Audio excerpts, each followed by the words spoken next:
নমস্কার বন্ধুরা, আজ আমি আপনাদের ডিমের একটা দারুণ টেস্টি রেসিপি করে দেখাবো। তার জন্য আমি এখানে প্রথমে একটা পাত্রে দুটো ডিমকে ভেঙে নিয়েছি।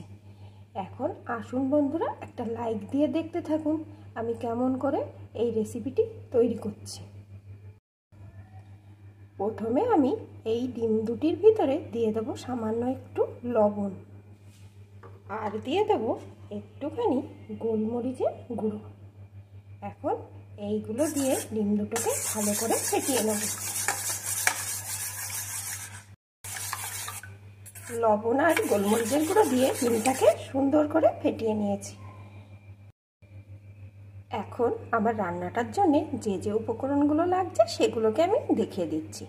প্রথমেই লাগছে একটা পেঁয়াজ কুচি, দুটো কাঁচা লঙ্কা কুচি, একটু আদা আর রসুন কুচি, একটা টমেটো কুচি, এটা একদম ছোট সাইজের টমেটো, ডিমের পরিমাণ বুঝে এই পরিমাপগুলো ব্যবহার করতে হবে।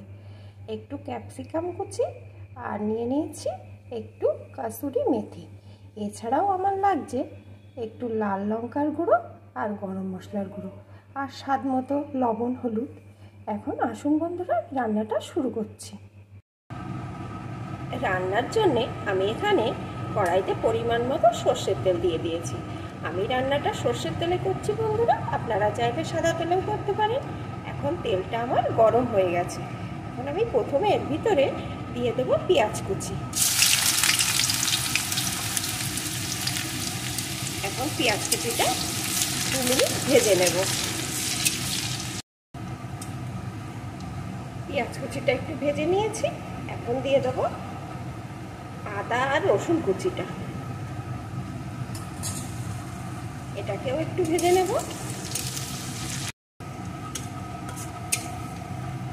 এখন দিয়ে দেব লঙ্কা কুচি,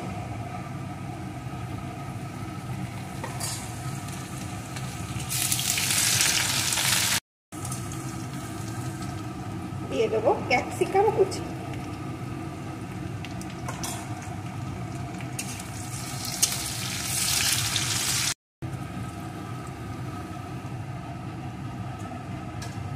দিয়ে দেব টমেটো কুচি,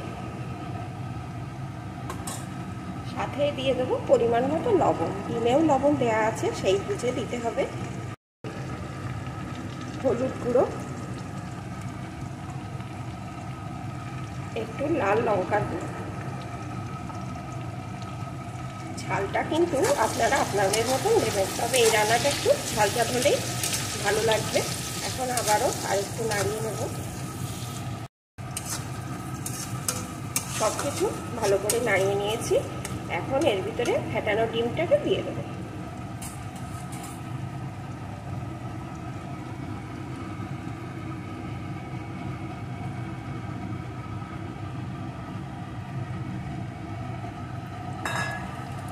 ডিমটা দিয়ে 1 মিনিট এইভাবে অল্প আঁচে রেখে দেব।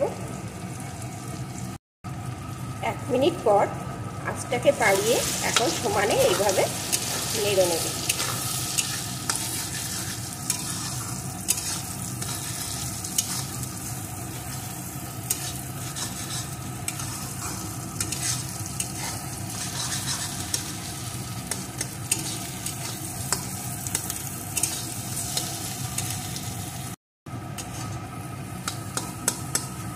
বেশি লাল লাল করে ভাজার দরকার নেই, মোটামুটি ভেজে নিলেই হবে।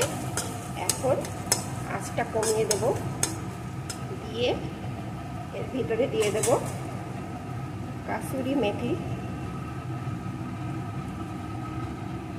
আপনারা চাইলে ধনেপাতাও কুচিও ব্যবহার করতে পারেন। আর দিয়ে দেব একটু গরম মশলার গুঁড়ো।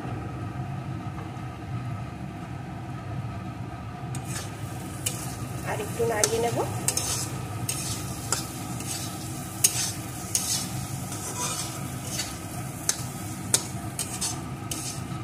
এখন আমার রান্নাটি কমপ্লিট। এটাকে একটা পাত্রে নামিয়ে নেব। বন্ধুরা, এটা কিন্তু গরম ভাত রুটির সাথে দুর্দান্ত লাগে। আপনাদের যদি চটজলদি কিছু টেস্টি খাবার বানাতে ইচ্ছা করে তাহলে এটাকে একবার অন্তত বানিয়ে দেখতে পারেন। এখন এটা আমার রেডি। একটা পাত্রে নামিয়ে নেব।